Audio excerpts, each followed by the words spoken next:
Start of the second quarter in Portland. As the Grizzlies lead the Vikings 9-2. Ty Howland has yet to complete a pass so far today. Now with a 3rd and 6 inside Montana territory.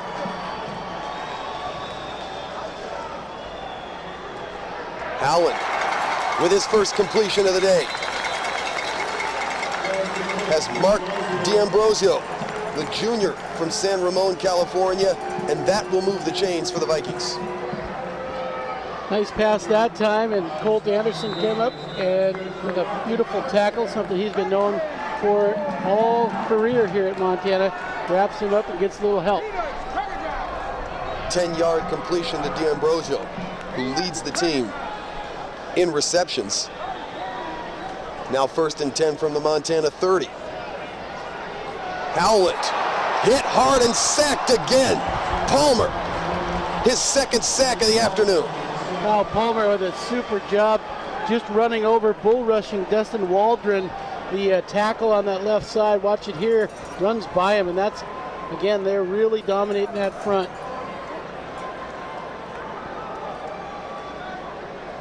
Eight and a half sacks now on the year for Jace Palmer. Yeah, and when you hit a quarterback in the back, it's going to make him start guessing throughout the game. Nice tackle.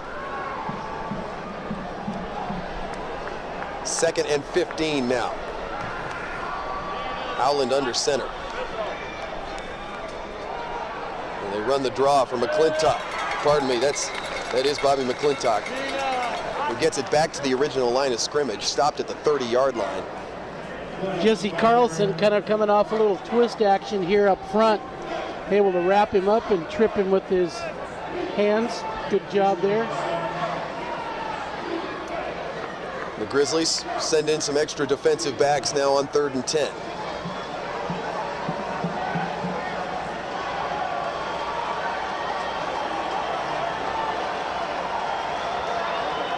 Woods motions up to the top of your screen.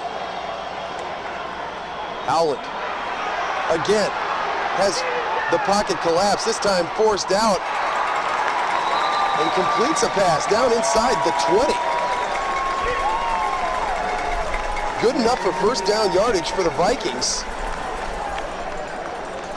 Aaron Woods making the play. Good decision here. Everybody's covered, and he just decides to break out of the pocket a little bit, which was smart because he nearly got sacked, and then he just makes something happen. Looks a little bit like Cole Berquist here.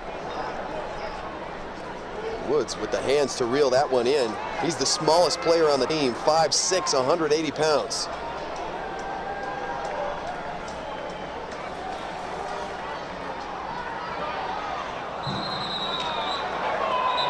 Howland this time looking for Ty Coleman, and that pass sails out of bounds. 2nd and 10 now coming from the Montana 18. Most of Montana's pressure up front really coming from the D-line, not so much the linebackers as they're Craig Paulson and his staff keeping the linebackers pretty much at home and getting that pressure with just the front 4.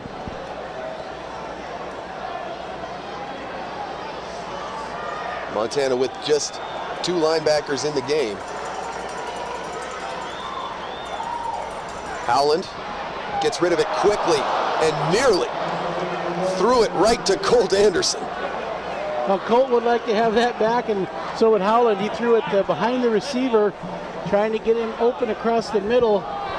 This time the Grizzlies do bring a little pressure. Sean Lovesuck blitzes. They throw behind the receiver, and Colt would love to have that one over.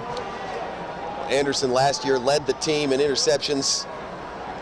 Last week had 2 against Northern Arizona. Nearly had his 3rd of the year just there. Instead, the incompletion brings up 3rd and 10.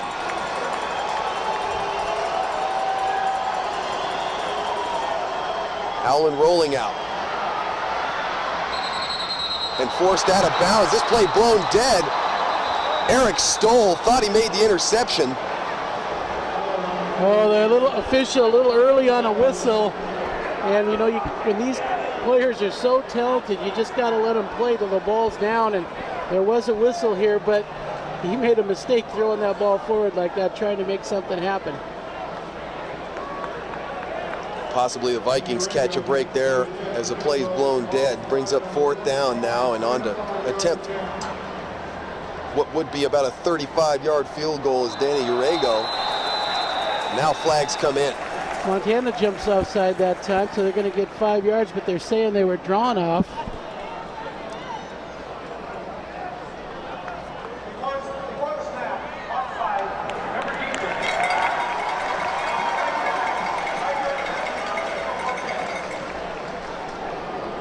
He said Tyler Hobbs went a little early there, and he was not able to win the argument about being drawn off. Well, fans, we want to remind you, coming up near the end of the game, we'll present the Northwestern Energy players of the game. Northwestern Energy delivering a bright future. So Urego's field goal shortened now to what would be about a 30-yarder. Well within his range. And he knocks it through with the left foot. Still early in the second quarter. You're watching the Vikings and Grizzlies on College Football Saturday.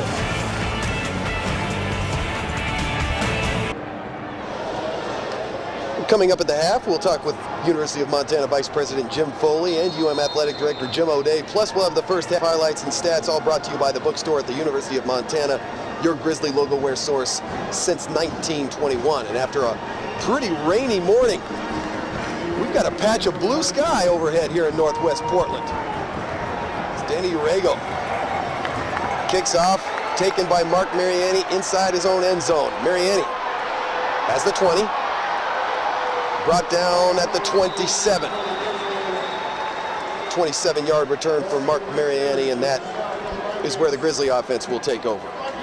Mark did a super job following his blocks, helping his team a bunch. He took it inside the end zone there and brought it all the way out to about the 27. You know, Phil, I think this series will be important for Montana. They had the Vikings on the ropes early, and then they've kind of hung around, and it's anybody's game now at 9-5. Back on for the Montana offense, senior quarterback Cole Bergquist, 7 of 4 so far today for 37 yards. He's also run for 30 yards and a touchdown. Running again is Bergquist and not going anywhere. Jermaine Jacobs makes the stop for the Vikings. Well, the Vikings kind of doing to Montana what Montana has been successful with up front with pressure. That time they brought their own on Cole. He's unable to get out of it, tries to scramble, but takes the sack. 3 targets, split wide to the right for Bergquist, who hands off to Chase Reynolds. Across the 50, flags down in the backfield. Chase Reynolds finally brought down by Cody Worthen, but this play may be coming back as there's a flag down back at the 32-yard line. I think it's a late hold, and it's really a shame because the hold was away from the play. A shame for Montana fans because Chase had got this with some good blocking up front, and then the rest is on his own. And the flag, as I mentioned, was very late away from the play, but the official was determined to throw it and saw the hold away from the ball. Oh, they're going to say clipping, so there's the difference. He hit that guy in the back and knocked him down, actually. Watch here on the run, though. Chase gets to the edge, finds the hole, and then bursts upfield with that burst of speed that he has. We've seen that more and more recently, the big playability of Chase Reynolds. 2 weeks ago, had touchdowns of 43 and 32 yards at Northern Colorado. Last week, had touchdowns of 37 and 67 yards. Now that penalty was about a 60-yard difference, Phil, and the result of the play and having to go back from where the point of the ball was previous. Bergquist out of the shotgun on 2nd and 20. Has time and has Mark Mariani. Back out to the 30-yard line. Stopped by Andy Shantz. That will get a big chunk of that back for Montana. Now brings up 3rd and 7. Beautiful pass here. Just doesn't try to get all the yards back in one play. Gets about half of them. Puts him in a manageable situation now on 3rd and 7, 3rd and 6.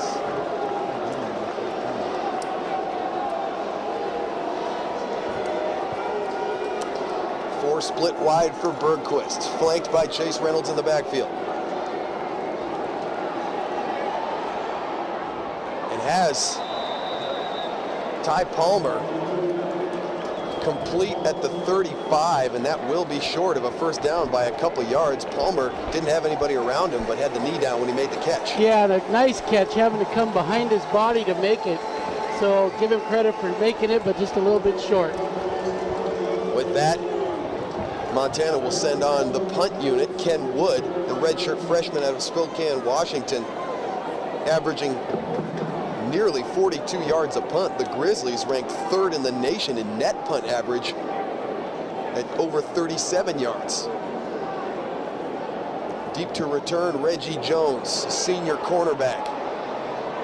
He will let this take a bounce. Getting there is Colt Anderson, who saves it. And the Grizzlies down it at the 5-yard line. Colt Anderson does it on so many different ways on the field. He hits people and knocks them out, and he makes a super play there at the goal line.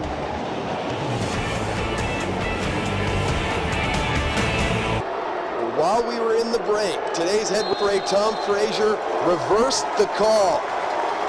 You know, the two back judges looking at each other on the goal line. I have no idea why they're going to bring that back, Phil. Seemed to be a real clean play. Instead of down at the 5, it's ruled a touchback, and the Vikings take over with a 1st and 10 on their own 20. Penalty markers come in at the beginning of this play as Howland has a completion out to Ty Coleman.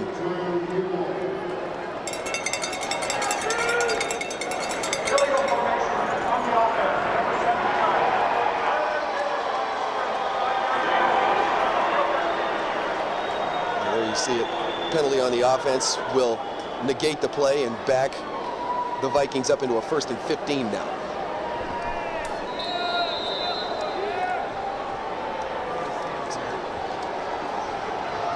And Drew Hubel in at quarterback now for the Vikings. To start this drive, Hubel, as we mentioned, started 6 games so far for Portland State this year. Had Raymond Fry on the crossing pattern, threw it behind him. Fry nearly made the one-handed grab, but it falls incomplete. Well, Mouse Davis just celebrated his 76th birthday, Phil, in September. And, you know, he's made a quarterback change here I don't quite understand. It seemed like his last quarterback was just getting into a rhythm, just helping his team get going on offense, and now he's made a switch. So we'll see if it works out. We mentioned last week they played 4 different quarterbacks. Hubel really is the #1 guy on the depth chart, despite not getting the start today. Here's Woods with some blocks on the wide receiver screen into the secondary, stopped 2 yards short of a first down at the 28-yard line. But, you know, that's just the feeling that Mouse Davis has, is that the offense will run under whatever quarterback he puts in, and he just makes exchanges quickly and throughout the game. This may not be the last quarterback we see. Hubel taller than Howland by a couple inches. Not quite as heavy though. 6'5", 205 pounds for the sophomore out of Corvallis, Oregon. Was supposed to redshirt last year as a true freshman, but was forced into the lineup because of injuries and had a banner year. This time, incomplete for Coleman, and threw it over his head. That brings up 4th down. Well, not a good throw there, just threw it. I don't think it could have been caught. He just got a little pressure and decided to throw it away. So some frustration there, and again, Montana's defensive front just getting upfield. Again, fans, coming up near the end of the game, we'll present the Northwestern Energy players of the game. Northwestern Energy delivering a bright future. Danny Urego nearly had the punt blocked. Instead, it's fair caught by Mark Mariani at the 35-yard line. That's where the Montana offense will take over. You're watching the Grizzlies and Vikings on College Football Saturday.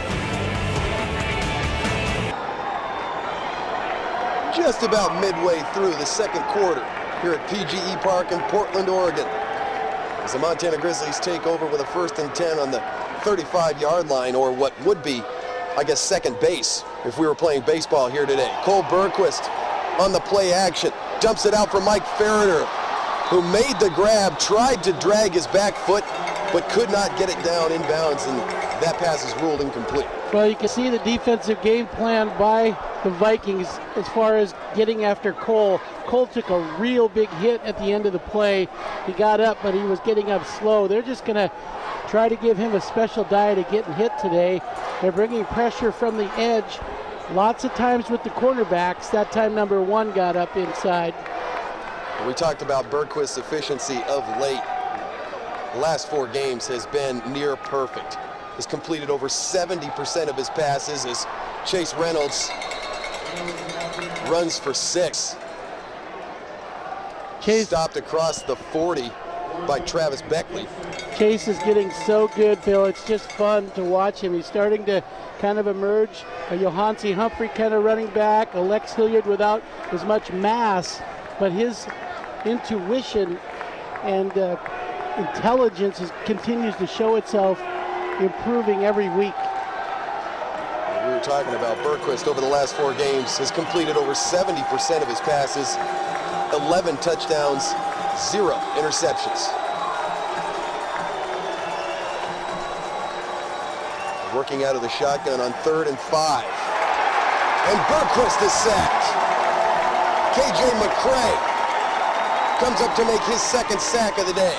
Well, we talked about the game plan for the Vikings and defense. That time McCray blitzed up front, and so did the corner, number 1 from the right side of your screen, and they got up inside. It came unblocked. Another big hit on Cole. 4.5 sacks on the year for the senior, KJ McCray. Here's the punt taken by Reggie Jones, and still on his feet across the 35. Stopped at the 37-yard line, and that's where the Vikings will take over as we take a look at our Payne Financial Group, insuring the future. This week we profile Donnie Lazowski, 5'11", 190 pounds, the true freshman from Seattle, Washington. He was a first-team all-league selection at quarterback and defensive back as a senior, and named among the top 20 defensive backs in the state of Washington by Rivals.com at O'Day High School in Seattle, just up the way. Also tabbed as one of the top 100 recruits in the state by the Seattle Times. Entering today's game, he's got 9 tackles for the Grizzlies,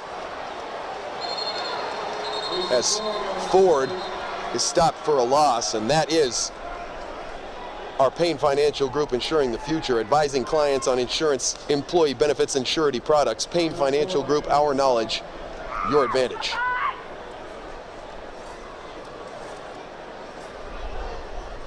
One-yard loss on the run from Ford brings up 2nd and 11.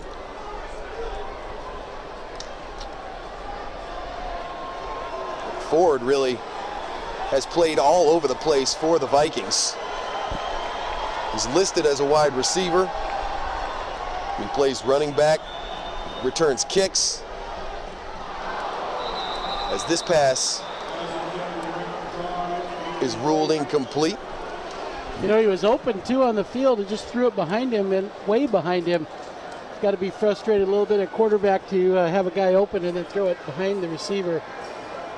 Ray Fry, the sophomore from Everett, Washington, the intended receiver. Fry transferred from the University of Idaho, where he led the Vandals in kickoff returns in 2006. 3rd and 11 now for the Vikings.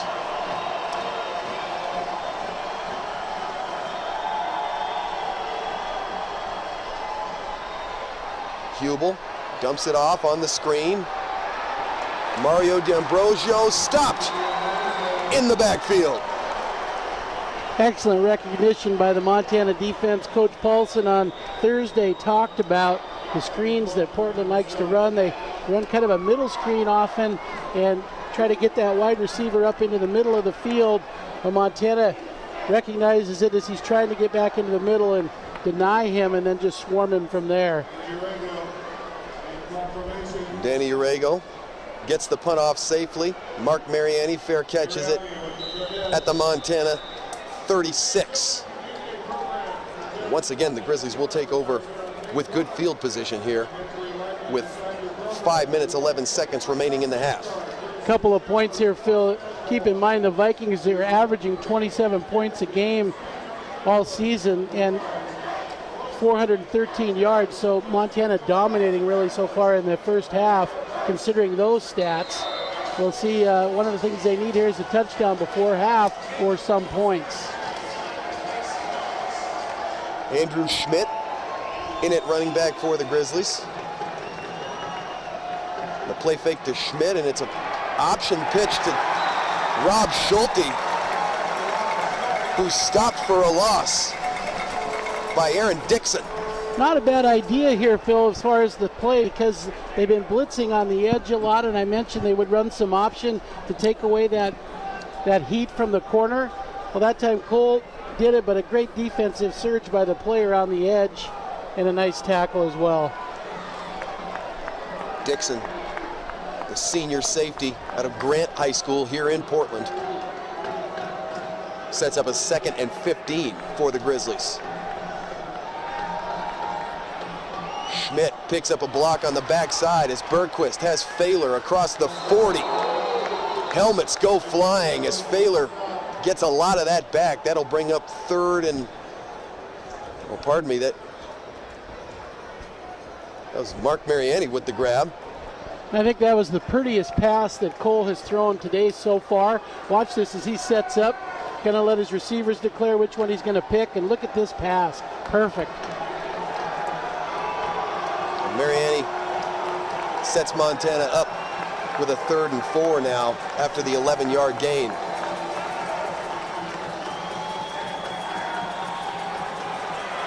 Bergquist tries to run for it, but he's stopped. Well, we talked about pressure. Reggie Jones, the corner, again blitzed. They brought the guys up inside as well. Cole had to flush. McCray has made himself very familiar with the Montana quarterback today.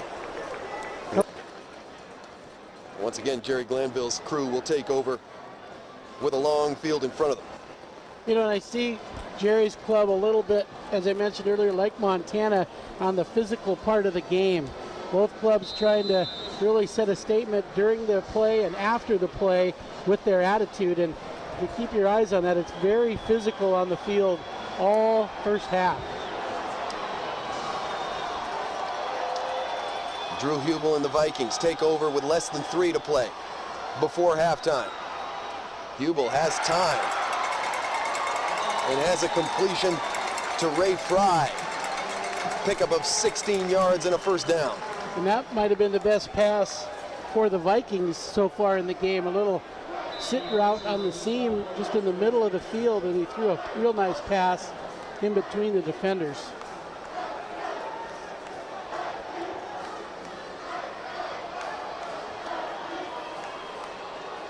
First and 10 now from the 31. Hubel again with good protection, and he's picked off. Tremaine Johnson with the interception. Has blockers in front of him, returned down inside the 40. The true freshman from Stockton, California, with his 4th interception of the year. It looked like the Vikings got a little greedy there. They talk about after the play, the Grizzlies are celebrating. Watch it here, he's going deep pretty much the whole way. He checks off from the first receiver. Tremaine just jumps in front of that thing and takes it down, and then he does the really nice job here going to the sideline, which they practice every day, getting his blockers out in front of him, and picks up another 30 yards. Hubel's 10th throw and interception of the season, and Johnson's return down to the Viking 35 sets the Grizzlies up with, again, a very short field here. 2:22 to play in the half.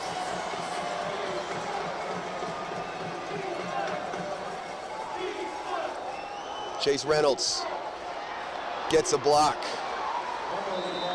and gains about 8 yards. Well, it's just a little bit over 2 minutes to go until half. A touchdown would be critical for Montana. Any points would be great, but a touchdown would really be helpful. So we'll see if they continue to run here or take a few shots through the air.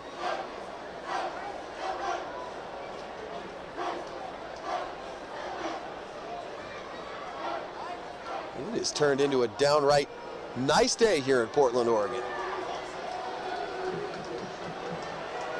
2nd and 2.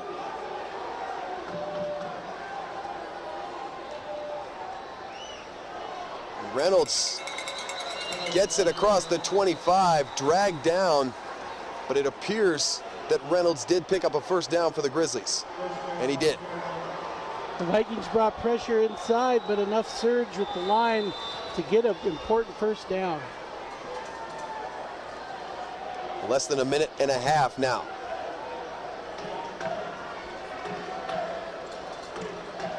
Three targets split wide for Cole Bergquist. Working out of the shotgun. Vikings come on a blitz. Bergquist forced out of the pocket, has room to run. And gets it down inside the 20. Eric Pedersen coming up to make the stop. But the run for Bergquist will move the chains for the Grizzlies. What happened there? Again, the corner blitz. Watch the outside backer, 54, go to the edge. 52 comes up inside. Cole sees that and then takes the lane. What he should have done here if he had it over was take to the sideline, because there was a good block on the sideline for him. Less than a minute to play in the half. Both teams with all 3 of their timeouts remaining. Mark Mariani split wide to the top. Mike Ferreter in the slot, and they give it to Reynolds, who gets it down to the 10-yard line. Montana should take a timeout here, Phil. Looks like Bobby's going to do that. He does just that, stops the clock with 33 seconds to go. Still 2 timeouts reigning for the Grizzlies. Yeah, with 33 seconds and I think 2 timeouts, they can get several plays in here. Coach Houck knows that and alertly called the timeout. Got a chance to ride up the elevator today with Cole after his breakfast, and he had a couple Gatorades in his hands, and I wished him good luck. And he was excited about the game. I said, "What do you think? Are you guys ready?" And he said, "Yeah, we're pretty focused." And you know, on the plane coming over, there wasn't any. I mean, it was quiet. The players were very focused, and I was, you know, kind of caught by that. That they definitely know this is a business trip, and they're trying to take care of business. This is the time of year when you want to take care of business. November is crunch time in college football, and Bobby Houck has talked about he likes the way his team's playing right now. Said this week that last week's win over Northern Arizona, called it their best performance of the year. And that was a very good ranked Lumberjack team that came into Washington Grizzly Stadium and left with the tail between their legs. 2nd and 6. Chase Reynolds stopped by Chance. Well, the Vikings brought everybody. Reggie Jones on the bottom of the screen actually kind of set that up. He rushed hard. They tried to get in underneath him, but literally they brought 10 defenders on that rush. So the Grizzlies will spend their 2nd timeout, again stopping the clock now with 26 seconds left. Well, keep in mind, Montana has 2 home games after this one, so, and the Vikings, as you mentioned, Phil, unbeaten this year at home. See Coach Houck talking to Cole there, saying, look, we just visit with, I'm sure Rob Finnessy's on the other end of that headset, relaying the play, but again, they know the importance of a touchdown here on 3rd down. Any points would be real helpful, but 7 would give them a shot in the arm at halftime. That would be a big help. 7's not even a gimme, really. The Grizzlies scored a touchdown earlier and had the PAT blocked and returned for 2. And it was Chance who picked it up and took it all the way. Last week against Weber State, had a 84-yard fumble recovery for a touchdown against the Wildcats. And you wonder if a screen here by Montana wouldn't be a good call. With all the pressure the Vikings have been bringing, you've got to think a screen pass at some point would be a good call. Maybe a shuttle pass too.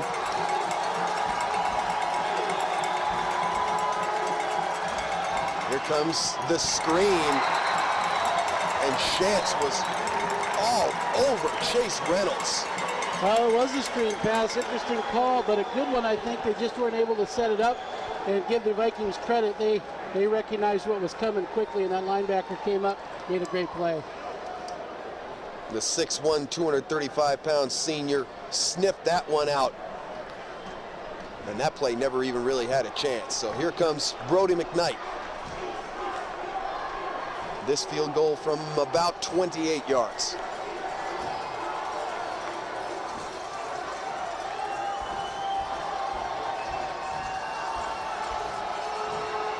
Jeff Larson gets the snap down, but McKnight's kick sails wide right. No good.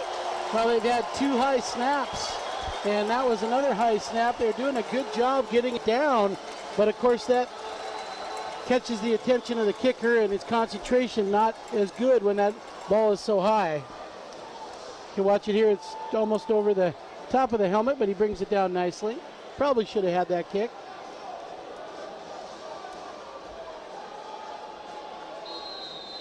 Kevin Claybo, the junior out of Billings West High School fullback, is the long snapper for the Grizzlies. Well, again, it looked manageable. Just I'm sure Coach Houck, they work on that every day, and just sailed it a little bit to the outside. So the Vikings hanging around here. 18 to play in the half as McClintock gets the handoff on the draw, and it goes for about 2 yards. And it appears Jerry Glanville will be content to let the clock tick down and head into the locker room, trailing by 4. And you know, that's close enough that it's scary for a visiting team, even though they really dominated the half. I'm sure Coach Glanville is very pleased with the score going in here. Not quite what was expected here. A couple of teams that have very potent offenses and only 14 points between them here after 15 minutes of play. Dave Guffey, today's sideline reporter, tracking down Bobby Houck in the end zone. Again, we're here at PGE Park in Portland, Oregon. You know, it's surprising, Phil. There are definitely, I would say, more Montana fans here than Viking fans, and the crowd's not real big. Certainly from Portland, not a lot of folks. Let's send it down to Guff. Taunton Grizz head coach Bobby Houck had all the momentum, blocked PAT, they returned for 2. Things kind of went a little downhill from there. Did you hear that whistle? Yes, I did hear a whistle. All right, I thought I did too. I was just making sure I wasn't completely crazy on that. We got to make some plays, Guff. We've slowed up a little bit here. Our defense is playing great. Our field goal team is not. Offensively, we're okay. We got to not go backwards, and we'll be okay. I did hear a whistle go off here in the corner. Did they say it came from the stands, or did they even try to say anything about it to you? Nothing. They didn't say anything. They just said there wasn't one. So the offense seems to move the ball pretty effectively. Of course, a huge penalty negated a nice run by Chase Reynolds, but the third down situations just can't seem to capitalize your offense right now. Yeah, we've had some opportunity, and we haven't taken advantage of it. But we get a chance coming out of the locker room to get the ball, and we need to do something with that. Best of luck in the second half, Coach Houck.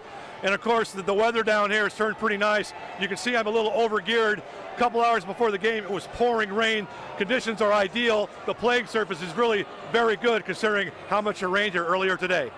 Back upstairs to you guys. Thank you, Guff. Stay comfortable down there. We will make ourselves comfortable up here. We are at the half from PGE Park in Portland. The 5th-ranked Grizzlies lead it 9-5.